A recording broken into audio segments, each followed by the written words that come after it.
नमस्कार, आप देख रहे हैं सुल्तानपुर वेब समाचार। मैं हूं विवेक श्रीवास्तव। आज हम भारतीय साहित्य की पताका लहराने वाले मुंशी प्रेमचंद जी की 141वीं जयंती पर उन्हें नमन कर रहे हैं।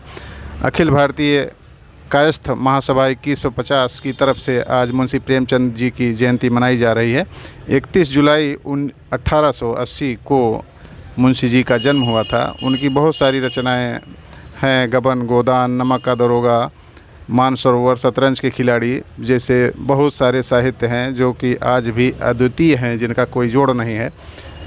अखिल भारतीय कायस्थ महासभा के बहुत से पदाधिकारी भी हमारे बीच हैं। उन्हीं से जानते हैं उनके व्यक्तित्व, कृतित्व व जीवन से जुड़ी यादों को।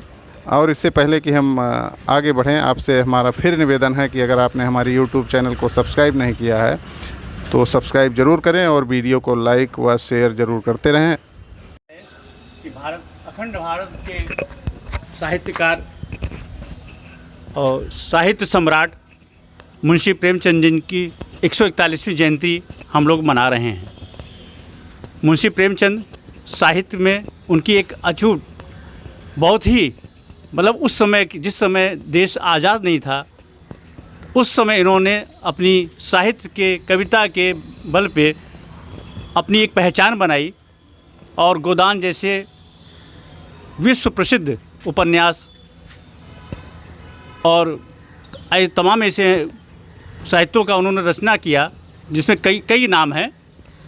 नमक का दरोगा जैसे तमाम नाम हैं, जो अपने आप में एक गांव के परिवेश से लेकर के, किसानों के परिवेश से लेकर के, जैसे गोदान में होरी शब्द जो किसान है उसके बारे में, या उसकी पीड़ा, या कैसे उसने गाय को लेकर के और एक नीचे तबके से लेकर के उसने किस संघर्ष से उसके जीवंत को उन्होंने अपने गोदान साहित्य में, रचना में उभारा है। आज हम सब उन्हीं की जयंती मना रहे हैं। लोग भूलते चले आ रहे हैं मुंशी प्रेमचंद को, उनकी रचनाएं भूलते चले आ रहे हैं। लेकिन अब समय आ गया है कि ऐसे महान प्रतिभाशाली लोगों के जीवन को हम अगर कहीं साकार रूप में इसी माध्यम से प्रचारित करते रहें, उनके जीवन रचनाओं को आएँ, तमाम छोटे बड़े कार्यक्रम के वजह से उनका परिचय देते रहें कि उन्होंने देश के लिए उस समय क्या किया, तो एक हम सब लेके बड़ी छोटी सी बहुत ही छोटा काम होगा कि हम उनके प्रभाव को आगे बढ़ाएं। इसी चंद शब्दों के साथ अपनी बात को रखते हैं। धन्यवाद जी। हमारे साथ अजय श्रीवास्तव जी हैं। आप भी कुछ कहेंगे, लोगों को क्या सीख लेनी चाहिए मुंशी प्रेमचंद के जीवन से? सम्मानित चित्रांश बंधुओं, आज हम सभी इधर यहाँ मुंशी प्रेमचंद पार्क में अपने पूर्वज मुंशी जी का हम लोग 141वीं जयंती बड़े उत्साह के साथ मना रहे हैं। और ये कार्यक्रम अखिल भारतीय कायस्थ महासभा 2150 जनपद इकाई सुल्तानपुर की तरफ से आयोजित है। मुंशी प्रेमचंद जी हमारे ऐसे पूर्वज रहे जो हमारे चित्रांश समाज के लिए और पूरे समाज के लिए, मानव समाज के लिए एक बहुत ही अखंड भारत में जन्मे ऐसे पथ प्रदर्शक हैं जिनका हम सभी को अनुकरण करना चाहिए। इनके दिखाए हुए रास्ते पर हम सभी को चलना चाहिए। इनकी तमाम ऐसी रचनाएं हैं और सबसे प्रसिद्ध इनकी जो नमक का दरोगा, ये कहानी संग्रह है, कहानी है जिसमें हम सभी को ईमानदारी की एक बहुत ऊंची सीख दी गई है कि हम सभी को अपने कार्य के दौरान, चाहे हमारा सामाजिक दायित्व हो, चाहे नैतिक दायित्व हो, चाहे पारिवारिक दायित्व हो, हम सभी को अपना दायित्व बड़ी ईमानदारी के साथ निभाना चाहिए और कभी भी समाज में अनैतिकता को कभी भी प्रश्रय नहीं देना चाहिए। संक्षेप में हम सभी की भावनाएं अपने इस अमर सपूत और पूर्वज के प्रति हम लोगों की संवेदनाएं हैं और आज के दिन हम इनको मन से, हृदय से इनको श्रद्धांजलि भी अर्पित करते हैं। उम्मीद है कि हमारे चित्रांश बंधुओं को इस कार्यक्रम से काफ़ी कुछ जो है आगे बढ़ने का साहस मिलेगा। धन्यवाद। अनिल जी, आप भी दो शब्द संक्षेप में।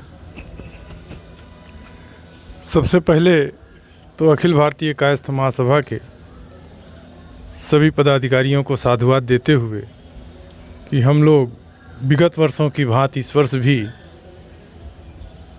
भारत के महान सपूत मुंशी प्रेमचंद जी का 141वीं जयंती मना रहे हैं। साथियों, मुंशी प्रेमचंद जी ने यथार्थवादी रचनाएं की है।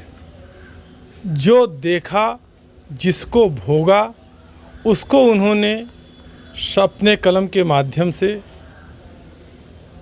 पन्ने पर उतारने का काम किया।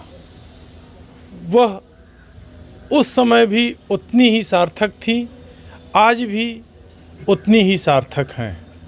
ज़रूरत इस बात की है कि हम लोगों को, जो समाज के पथ प्रदर्शक हैं, उनको उनकी कहानियों से सीख लेनी चाहिए। चाहे वो अभी गोदान की कहानियाँ हों, चाहे ईदगाह की कहानियाँ हों, चाहे नमक के दरोगा की कहानियाँ हों, और समाज में जो आज समाज की अगुवाई कर रहे हैं, वो चाहे जिस प्रकार से कर रहे हैं, इनकी कहानियों से अगर वो शिक्षा लें तो निश्चित रूप से जिसकी कल्पना महात्मा गांधी ने किया था, उस अखंड भारत की, उस गरीब गुरबे वाले समाज की संरचना आज भी संभव है। मैं पुनः अखिल भारतीय कायस्थ महासभा के सभी साथियों को हृदय से नमन करते हुए कि उन्होंने इस मौके पर हमको भी यहाँ उपस्थित होकर के नमन करने का अवसर दिया, मैं अपनी ओर से विनम्र श्रद्धांजलि अर्पित करते हुए आप सभी को धन्यवाद देता हूँ। जय भारत, जय मजदूर।